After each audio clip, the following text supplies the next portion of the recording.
Halo, apa kabar pemirsa? Berjumpa kembali dalam Warta Parlemen, informasi aktual seputar parlemen bersama saya, Uki Abdul.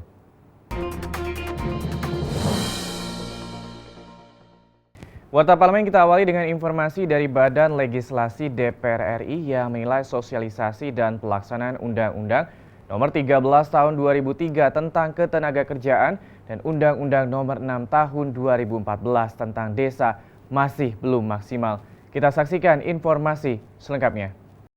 Ditemui usai rapat internal dengan tenaga ahli Badan Legislasi DPR RI, Ketua Badan Legislasi DPR RI Supratman Andi Adgas mengatakan penerapan Undang-Undang Nomor 13 Tahun 2003 tentang Ketenagakerjaan dan Undang-Undang Nomor 6 Tahun 2014 tentang Desa masih belum maksimal dan jauh dari target.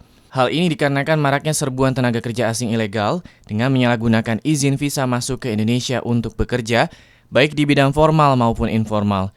Menurut Supratman, masih banyaknya kepala daerah yang belum memahami perencanaan anggaran dana desa adalah salah satu faktor pendorong hal tersebut.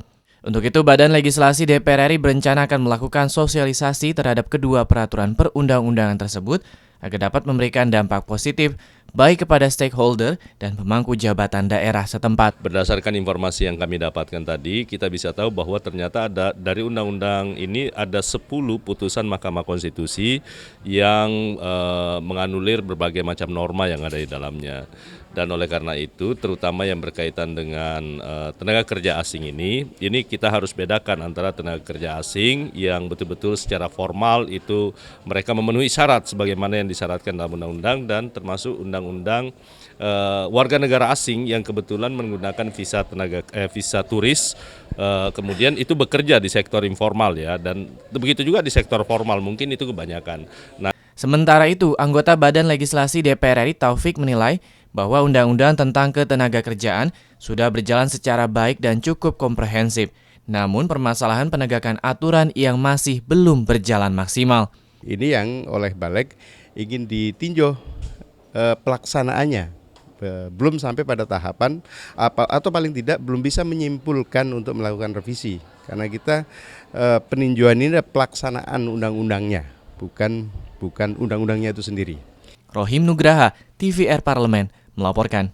Kita ke informasi selanjutnya terkait unjuk rasa Persatuan Guru Seluruh Indonesia. Di depan gedung DPR MPR RI pekan lalu, Komisi 8 DPR RI akan segera membentuk panitia kerja untuk menyelesaikan persoalan keterlambatan tunjangan sertifikasi guru pendidikan Islam di bawah Kementerian Agama. Kita saksikan informasi selengkapnya. Anggota Komisi 8 DPR RI Ledia Hanifah Amaliah menyayangkan persoalan keterlambatan pembayaran yang terjadi di Kementerian Agama. Ledia menjelaskan sebelumnya masalah tersebut berada pada soal tata kelola administrasi di Kementerian Agama, yakni data guru yang tidak sesuai dengan anggaran yang dialokasikan. Ledia menambahkan persoalan tersebut semakin rumit dengan lambannya kinerja pendataan sertifikasi guru sekolah Islam, sehingga menyebabkan tunjangan sertifikasi keluar di akhir tahun dan sulit dicairkan.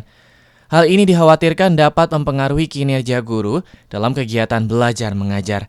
Jadi sebetulnya persoalan terlambatan tunjangan sertifikasi guru ini dari tahun 2008 sudah ada penyelesaian dan tunggakan-tunggakannya cukup banyak. Kalau dalam 1 tahun tidak diselesaikan maka akan jadi hutang di tahun berikutnya. Makin lama makin besar dan itu akan menjadi masalah di kemudian hari. Kami sudah mengingatkan, selesaikan. Setidak-tidaknya itu kalaupun tidak mampu membayarkan, berhenti sertifikasi, jangan dilakukan lagi. Tapi itu berarti melanggar undang-undang gitu kan. Jadi kan ada persoalan-persoalan yang memang harus betul-betul digali dengan lebih dalam dan lebih cermat. Hal senada disampaikan anggota Komisi 8 DPR RI Ahmad Mustaqim yang mendesak Kementerian Agama untuk berkomitmen menyelesaikan persoalan ini secepat mungkin dan segera membayar tunjangan sertifikasi guru yang masih menunggak. Ahmad Mustaqim juga mengatakan DPR akan memperjuangkan kenaikan alokasi anggaran untuk guru sekolah Islam.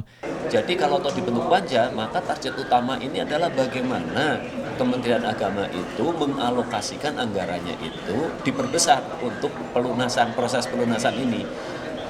Di dalam beberapa pertemuan terdahulu itu sudah pernah ditanyakan kepada pihak Dirjen bahwa berapa sesungguhnya alokasi normal per tahun. Mereka ternyata punya kemampuan mengalokasikan hanya 400 sampai 450 miliar per tahun. Sementara waktu itu hutang 1,9 triliun. Jadi kekhawatiran kita bahwa semakin tahun akan semakin besar, betul. Dwi Ayu dan Heriadi, TVR Parlemen, melaporkan.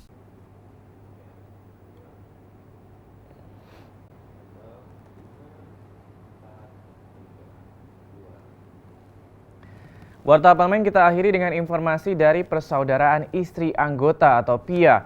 Berharap seluruh peserta pengajian yang bertemakan peringatan Maulid Nabi Muhammad SAW dapat mengimplementasikan akhlakul karimah Rasulullah SAW di dalam kehidupan bermasyarakat. Kita saksikan informasi selengkapnya.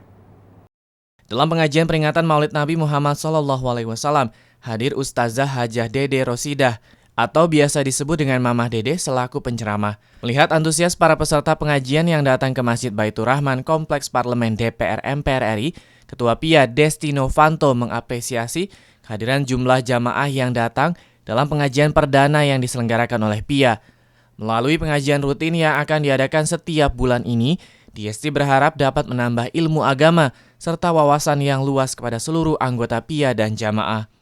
Di samping itu, Desti juga berharap jumlah peserta yang datang ke pengajian bisa bertambah setiap bulannya. Ini kan memang pengajian pertama di 2017.